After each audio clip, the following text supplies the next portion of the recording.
Bom, na aula de hoje eu vou continuar falando sobre o grupo do apicomplexa, só que agora eu vou falar, um passo a mais em um dos grupos.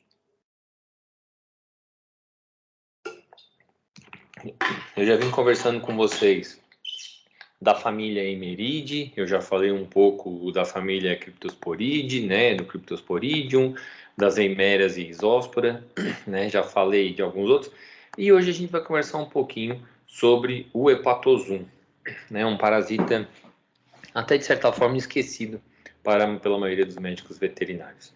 Então eu continuo aqui no grupo do apicomplexa, que envolve as coccidioses, os piroplasmídeos e os hemosporides, e piroplasmídeo, grupo mais da babese e da rangéria, que a gente vai falar mais para frente, e por enquanto eu me mantenho nas coccidioses. Então, no subfilo apicomplexa, ou esporozoa, eu continuo trabalhando com esse grupo de animais que tem um complexo apical, por isso apicomplexa, que é essa estrutura que é vista no microscopia eletrônica e que permite que o protozoário entre no interior, das células. Então, eles são parasitas intracelulares e só os microgametas é que apresentam flagelo. Então, eu vou falar um pouquinho da família Hepatozoide, o Hepatosum, que ele está relacionado, o Hepatosum, ao Rhipcephalus sanguíneos, que é o carrapato tradicional dos cães. E o Hepatosum, ele tem uma característica dele se localizar no interior de leucócitos. Características importantes do Rhipcephalus. Primeiro, é que é um carrapato específico, para cães. Então, o Hepatosum canis acaba sendo transmitido para cães. Caso haja algum outro animal que possa ser parasitado pelo Rhipcephalus, também pode ser transmitido. E uma coisa que é bom lembrar é que o Rhipcephalus, ele é um carrapato que fica no ambiente do cão, Ele fica muito no local onde o cão dorme. Então ele tem algumas características bem relacionadas ao cão, propriamente dito, tá? Os isogametas, que são estruturas alongadas no interior dos neutrófilos, que é a característica morfológica, a apresentação do Hepatosum. E uma outra característica importante é que o cão se infecta ao ingerir o carrapato, Então, o cão ele vai se lamber, vai se mordiscar, ele vai ingerir o carrapato e começa todo o processo. Um breve histórico, as pessoas confundem, tem alguns parasitas que são comuns o nome, Então, o Hepatosum, ele começou com o nome de Leucocitosum em 1905. Depois ele teve uma mudança de gênero em 1908 e aí teve uma revisão em 1910 que confirmou. Então, desde 1905 já é relatado esse parasita, mas até hoje eu vejo que muitas vezes os veterinários esquecem um pouco ainda desse parasita. Então, ele é da apicomplexa, ele é da classe Sporozoa, é um coccidia, Ele é o Hepatosum e tem o Hepatosum canis, o felis e o americano. E o Hepatosum, então, ele é um parasita normalmente encontrado, no interior de células brancas. Então, são mais de 300 espécies que são parasitadas pelo Hepatosum, O mais comum é encontrar no cães por causa do carrapato, mas diversas espécies podem ser parasitadas. Entre elas, cerca de 50 espécies de Hepatosum que ocorrem nos mamíferos. Então, existem várias espécies de Hepatosum, é um organismo relativamente comum, porém 50 focam muito mais em mamíferos. Entre os possíveis vetores, se sabe bem, então, a respeito do Rhipcephalus sanguíneos, mas existem algumas questões, porque como eu estava falando, o Rhipcephalus sanguíneos é um carrapato muito mais focado em cães. E aí se suspeita, que o Amblyomma ovale possa ter alguma relação, talvez o Aerolaton, e o Cagenense. O Cagenense, para quem não lembra, é aquele carrapato que antes tinha uma grande distribuição no Brasil inteiro, que foi dividido em Amblyomma cagenense e Amblyomma sculptum. Então se suspeita que em alguns lugares o sculptum tem esse papel, e o cagenense hoje é uma espécie de Amblyomma localizado muito mais lá na região da Amazônia.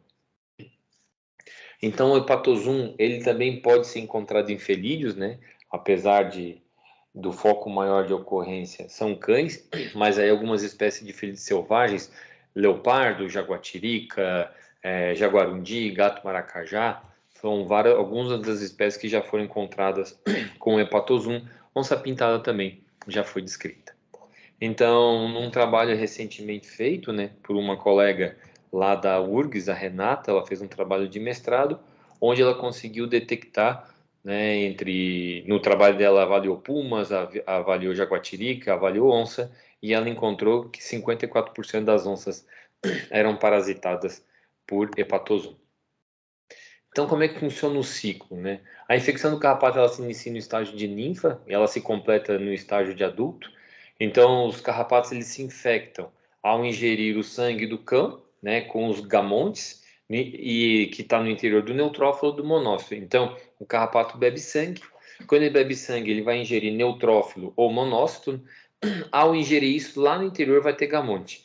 Quando chega no tubo digestivo do carrapato, ocorre uma fusão desses gametas, né? E vai formar o que a gente chama de ocineto, como se fosse um zigoto. Esse ocineto, com a sua motilidade, ele vai atravessar a parede intestinal e vai para a hemocélia. A hemocélia é como se fosse a cavidade abdominal do carrapato, só que a gente usa o termo hemocélia. Na hemocélia, ele se desenvolve e vai se transformar em oocisto. Então, o oocisto, quando estiver maduro, ele passa, né, a apresentar de 30 a 50 esporocistos, cada um contendo cerca de 16 esporozoides. O oocisto permanece na hemocélia do carrapato e não há imigração de esporozoide para a glândula salivar. Então, ele fica dentro da hemocélia, ou seja, o parasita ele fica como se fosse perdido dentro do corpo. O hepatosum ele apresenta uma fase tecidual e uma fase sanguínea, né? O cão ele se infecta ao ingerir o carrapato com o oocisto maduro, né? Esses esporos são liberados dos oocistos e penetram na pele intestinal do cão ou de qualquer outra espécie. Aí vai ser transportado pelo sangue, vai até baço, linfonodo, fígado, medula óssea, pulmões, músculo, ou seja, distribui pelo corpo inteiro. E nesses locais eles formam dois tipos diferentes de esquizonte, um chamado macromerozoito e outro chamado de micromerozoito. O micromerozoito dará origem aos gamontes, né, que penetram nos neutrófilos e os neutrófilos que serão ingeridos pelo carrapato, enquanto os macromerozoitos continuam seu ciclo esquizogônio. Então, os esquizontes são observados principalmente nos órgãos parenquimatosos, raramente na musculatura. E na fase sanguínea do ciclo, né, os gamontes podem ser observados principalmente em neutrófilo e monócito, que são as estruturas que vão passar para o carrapato. Então, o cão se infecta ao ingerir o carrapato, que contém o esporocisto, ocorre a destruição do esporocisto, libera as esporozoítas que penetram na parede intestinal, vão para diferentes órgãos, né, que ocorre a esquizogonia. Nesses locais ocorrem as várias gerações de esquizontes. Os merozoítos penetram nos leucócitos circulantes, principalmente neutrófilo e monócito, que passa ao gametócito. O carrapato, ele vai ingerir esses gametócitos, né, no interior dos neutrófilos e dos monócitos. Ao ingerir o sangue contaminado, eles se ficam livres, se unem, formam os zigotos, né, que vai ficar no interior, na cavidade da hemocélia do carrapato, e esse oocisto vai ficar lá disponível para quando o cão ingerir esse carrapato. Então, no carrapato, não vai para a glândula salivar, o ciclo ocorre da cavidade abdominal, desculpa, na cavidade intestinal, da cavidade intestinal vai para a hemocélia, faz o seu ciclo, fica esperando. Quando o cão ingere o carrapato, ele come esse carrapato, ele vai se romper no interior e vai fazer todo o ciclo. Então é extremamente comum a gente encontrar, e por isso que chama atenção, né, a questão do gato, porque na natureza a gente vê bastante onça pintada se lambendo bastante, né, e muitas vezes encontrando carrapatos mal digeridos nas fezes, e isso é o que facilita o ciclo do hepatosum. Então, algumas pessoas se perguntaram, né, se o hepatosum ele é patogênico ou não, né, para felídeos. Muitas vezes se fala que não, alguns artigos falam que há casos clínicos que o felídeo ele apresenta o hepatosum. Até por conta disso, existe um tratamento, né, principalmente baseado em dipropionato de imidocarb e toltrazuril, mas isso vocês vão trazer para nós em outro momento, né, onde vocês vão falar sobre os diversos tratamentos. No hepatozoom felis, não tem relação nenhuma com raça ou com sexo, acaba ocorrendo muito mais em animais jovens, né, em áreas rurais, porque é mais comum para esses gatos ele apresentarem uma grande quantidade de carrapatos e ocorre a contaminação. Uma coisa que chama atenção na epidemiologia é a transferência, né, ou transmissão transplacentária, que as cadelas prens naturalmente infectadas e mantidas em ambiente livre de carrapato acaba passando hepatozoom aos seus filhotes. Então, os gamontes ou merontes, né, ficam encontrados nos filhotes podem ser encontrados nos filhotes, né, foram encontrados de 16 a 60 dias após o nascimento. E os merontes foram encontrados no baço de filhotes que morreram 16 dias após. Então, esse é um ciclo que chama atenção, porque muitas vezes o que acontece? A gente tem uma cadela que ela vai para um ambiente e ela fica prenha, né? Ela pode até se contaminar. Depois ela é trazida para a cidade, se usa, né? Se aplica um produto para controlar o carrapato. A gente já viu isso antes quando falamos de carrapato. Ela está grávida, está prenha e não apresenta mais carrapato. E o ambiente onde ela está é livre de carrapato. E depois pode ser que um filhote acabe morrendo por apresentar hepatozoom. Então pode ser essa transmissão, essa via transplacentária.